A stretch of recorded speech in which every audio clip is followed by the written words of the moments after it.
तो कहानी प्रसिद्ध हो गई। ये उनके पास गए, नॉक किया। रामकृष्ण बोले कौन है? बोले यही तो जानने आया हूं कि कौन हूं।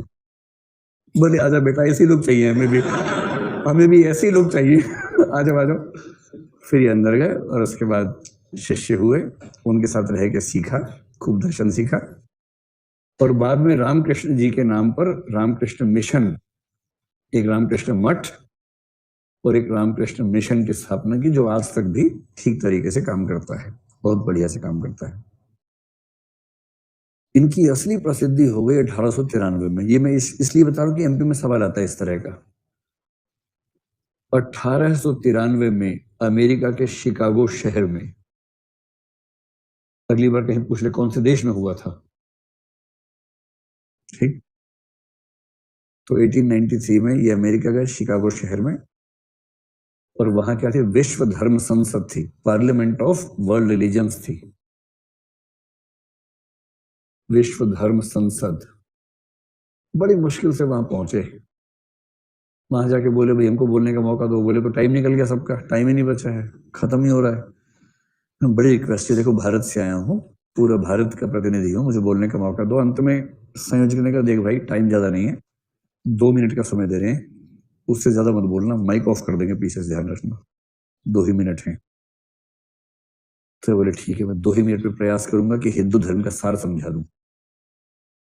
हिंदू धर्म का सार दो जिंदगी में समझ में नहीं आता, 2 मिनट में कोई क्या समझाएगा। पर संयोग क्या बना, देखिए कमाल कर दिया। इन्होंने जाके एक ही वाक्य बोला, कहते हैं कि वे तालियां इतनी बजी कि कई मिनट तक बजती रही, लोग खड़े हुए कि ऐसा कभी सुना ही नहीं था। इतना ही बोला था, sisters and brothers of America. वो लोग पगला गए कि अरे सिस्टर्स एंड ब्रदर्स कैसे बोला? बाकी लोग बोलते थे gentleman, gentle ladies, my dear friends. ये बोल रहा sister and brothers of America, क्या बात है। इसको भाईचारा कहते हैं। भाईचारा से बिहार का चारा मत सोचिएगा, अलग है। भ्रातृत्व, फ्रेटर्निटी, ब्रदरहुड, कि दुनिया के सब लोग भाई बहन हैं, मतलब एक आध छोड़ के बाकी सब भाई बहन हैं। ये वाला जो भाव कहने के लिए होता है, ये भाव किसी धर्म के व्यक्ति ने ठीक से एक्सप्रेस कर दिया कि अमेरिका के सब लोग मेरे बहन और भाई के रूप में। और लोग सुना, चौंक गए, आपस में देखा एक दूसरे को, फिर बोले क्या बात है, ताली बजानी शुरू की। शुरू तो एक ही आदमी करता ताली बजाना, फिर सबको लगता है हाँ सही बात है, बजाओ। इतनी तालियां बजी, इतनी बजी, इतनी बजी, 2 मिनट तो उसी में खत्म हो गए। फिर संयोजक जी आए, बोले सुपर हिट जा रहा है, आप और बोलिए थोड़ा सा, आप और बोलिए। उसके बाद उन्होंने भाषण दिया और अमेरिका में प्रसिद्ध हो गए, बहुत प्रसिद्ध हो गए। अमेरिका की समृद्धि देख के दुखी होते थे, मतलब इसलिए कि उनका क्यों हो गया, भारत के पास क्यों नहीं, ये भाव।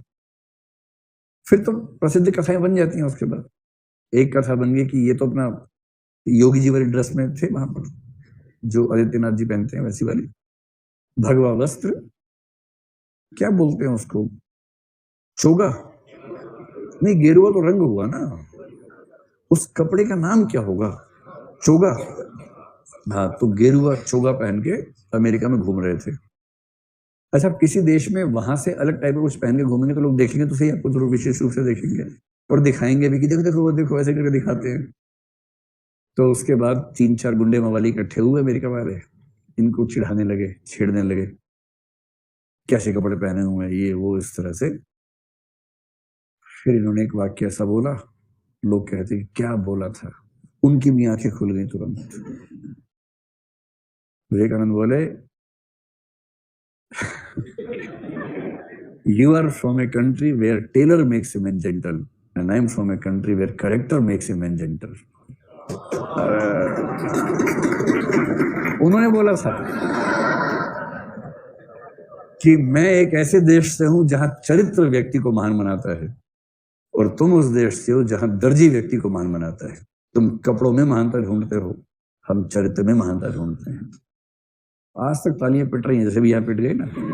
अब एग्जैक्टली पता नहीं कि ये हुआ था कि नहीं हुआ था, या थोड़ा दाएं में हुआ था, जैसे भी था, लेकिन ये बात अच्छा आपके सामने की बात है। तो प्रसिद्ध बात है कि ऐसा हुआ। बहरहाल, अगर कोई आपसे पूछे विवेकानंद जी का असली महत्व क्या है, 2 चीजों में महत्व है इनका। असली महत्व एक तो यह है कि उन्होंने विश्व के सामने हिंदू धर्म को एक स्टेटस दिलवाया जो उससे पहले तक प्रायः नहीं मिलता था। और इसलिए सब लोग मानते हैं कि धर्म सुधार या जो पुनर्जागरण था, हमारा नवजागरण का आंदोलन था, उस दौर में हिंदू धर्म को दुनिया के सामने सही रूप में रखने का काम जो व्यक्ति कर पाया वो है विवेकानंद। ठीक। दूसरी बात, हिंदू धर्म के भीतर जो सुधार होने चाहिए थे उन सुधारों को सबसे ठोस तरीके से जिस व्यक्ति ने रखा वो भी विवेकानंद है। तीसरी बात, भारत में जो राष्ट्रवाद का विकास हुआ उस राष्ट्रवाद का सैद्धांतिक पक्ष जिस व्यक्ति की कलम से निकला है वो विवेकानंद है। और यही कारण है कि सुभाष चंद्र बोस और बहुत सारे क्रांतिकारी, तिलक भी एक सेंस में आप ले लीजिए, इनमें ये जो पूरी धारा है ये सारी की सारी धारा जिस व्यक्ति को फॉलो करती है वो व्यक्ति विवेकानंद ही है। मोटी मोटी बात समझ में आ रही। एक पश्चिमी व्यक्ति बहुत प्रभावित हो गया था इनसे, एक भारतीय व्यक्ति और भी था जिसका नाम है जमशेद जी टाटा। जो टाटा साम्राज्य के शुरुआती व्यक्ति जमशेद, वो इनके बहुत बड़े फैन थे।